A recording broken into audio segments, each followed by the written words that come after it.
Hey everyone, it's me, Daniel, with VintageMagic.com, and I have a very special guest today, TAVIS King. Hey, TAVIS. Hello.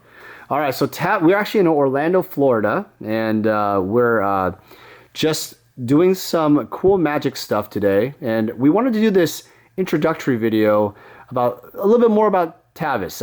TAVIS is going to be writing for us on the VintageMagic.com website. He's been a great friend in sharing a lot of his magic knowledge. I call you the magic historian. Do you like that title? That's fine, sure. Okay, that's kind of a lofty title. Maybe some people might say, well, what makes him the magic historian? So maybe I'll start with that. I mean, you're a very humble guy, so I want to be very clear to you guys that I've put that title out there, but I have to say TAVIS has proven once again, over and over again, just with his humility, but his just professionalism and everything. He knows a lot, so that's why I put that title out there. Yeah. So what makes you so well versed in the magic scene? Well, I'm interested in the stuff, of course. Helps to be interested in what you're wanting to talk about. And I've paid attention. I've researched things. I've gone straight to the source as much as I possibly can to get the most accurate information. And I try to organize it really well so that others can understand it. I think that's one of the things that I do pretty well, is organize information and present it in a way that others can understand it. And I gotta say, guys, I mean, there's people all over the world on the Facebook groups and magic libraries, right? Yep. Any other forums that you also are involved with? Libraries, various Facebook groups. There's lots of different Facebook groups. And if you ever have a question, I'm sure TAVIS may have probably answered it in the past. That's very likely, yeah. And he's also well known in the counterfeit group, where he knows he doesn't counterfeit the cards. Anti-counterfeit. The anti-counterfeit. So we wanted to kind of do this video to kind of get an idea of who you are. So why don't you tell us about how you got started with magic? A lot of you have probably interacted with me before, but for those who haven't, my name's TAVIS, and I started playing in 1995.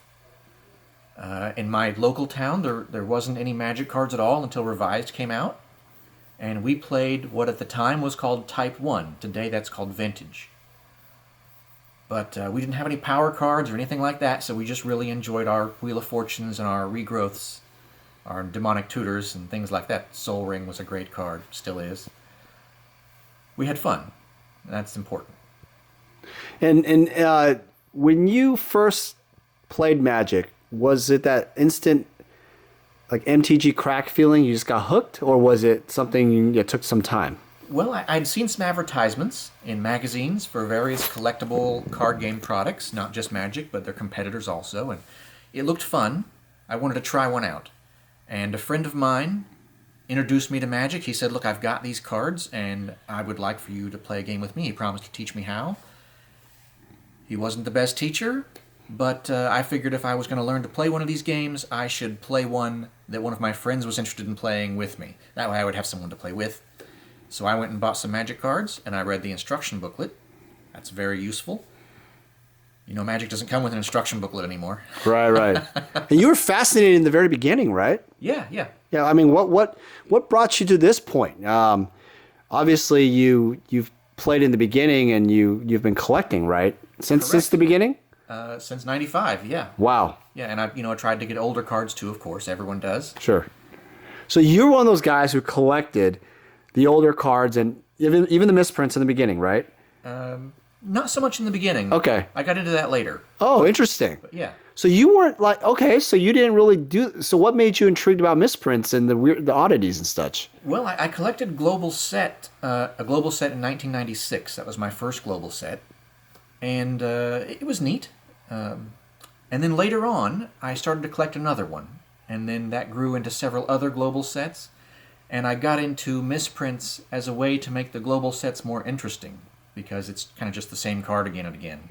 But when you add things like artist proofs or misprints or test prints, then it becomes, wow, it's something. Right. And so at that point, and what was the first global set you had? My first global set was Wall of Heat in 1996. Wall of Heat, guys. Trivia time. What set is that? Well, my first one was Chronicles, and I had one in my first booster pack of cards that I bought. But originally it was printed in Legends. There it is. Yep. So that was the answer. So if you guys pause the video, that was the answer. Artist was Richard Thomas, right? That's right. Yeah. So Wall of Heat, for God's Artist sake. proofs are very hard to find. Yes.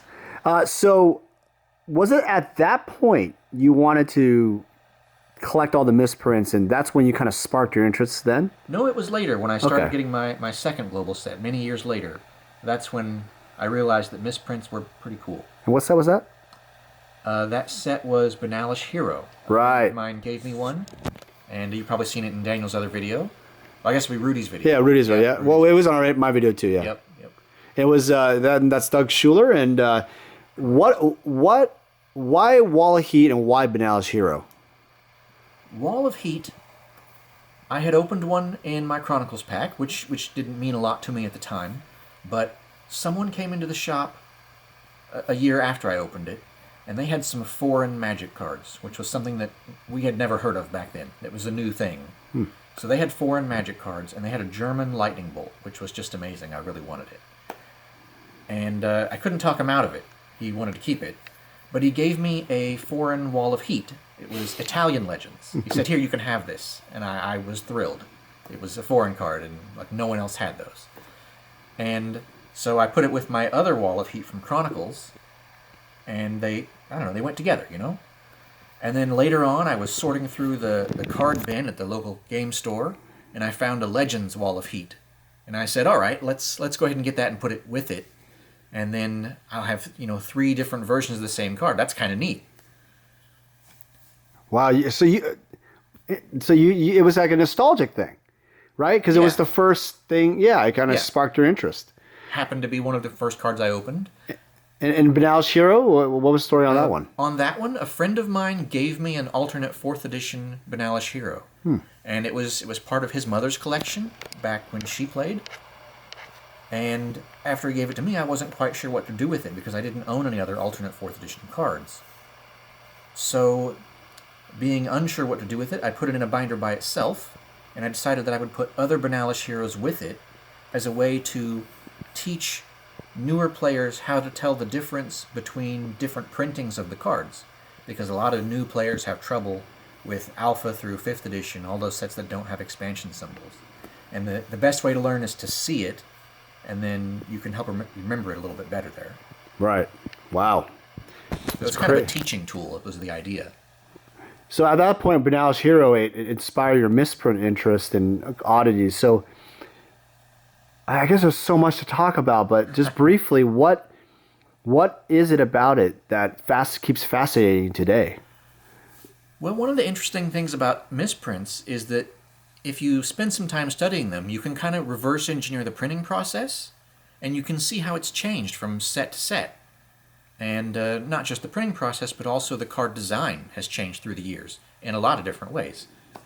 So you're not just you're not just collecting these the old stuff, just also new stuff too, right? If the card's printed in new stuff, yes. Right. Yep. I see. So let's be clear. If they reprinted a Banalish Hero again in a different card, no. I'd buy it. Okay. If it was Banalish Hero. So it's just the name. Yep. Oh, okay. Card name. Got it. And so that's interesting. Wow.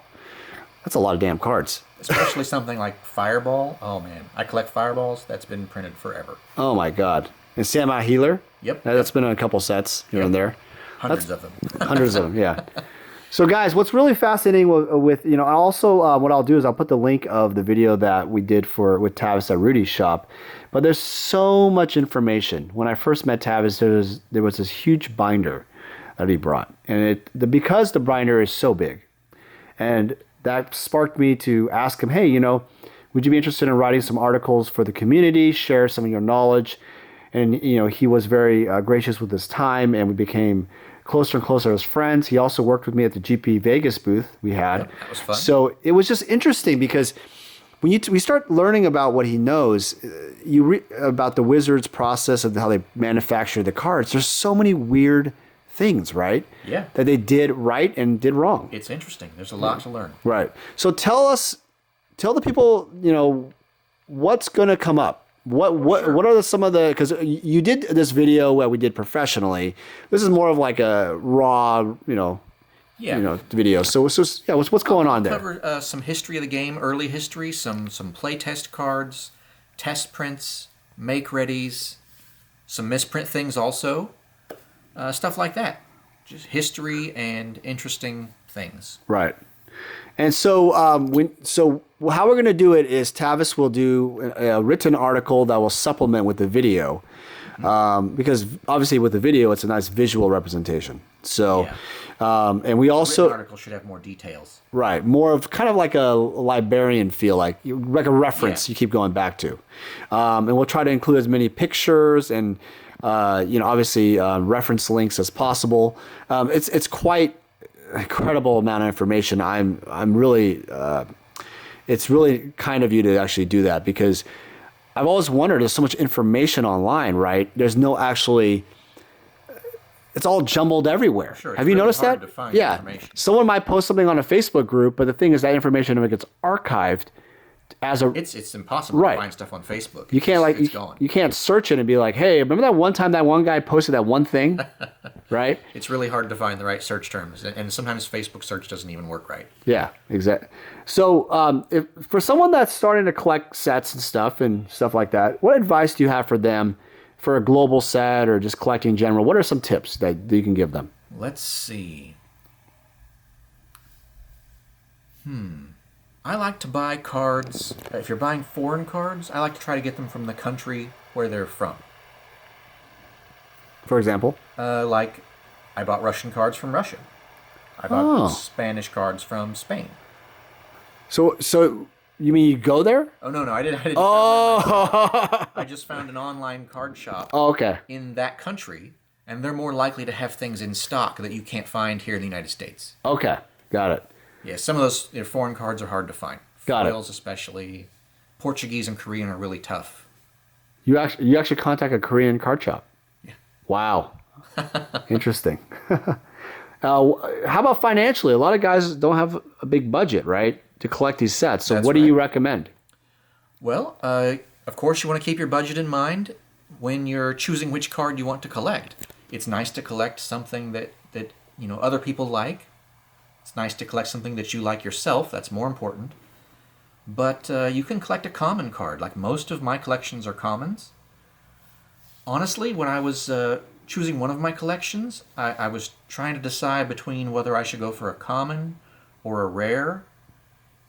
And I chose the common because I thought it would be easier. There's more of them out there. I think that was the wrong choice. I enjoy my collection. I wouldn't change my mind, but I think the rare would have been easier to get. Even though there's less of them out there, more people put the rares for sale online.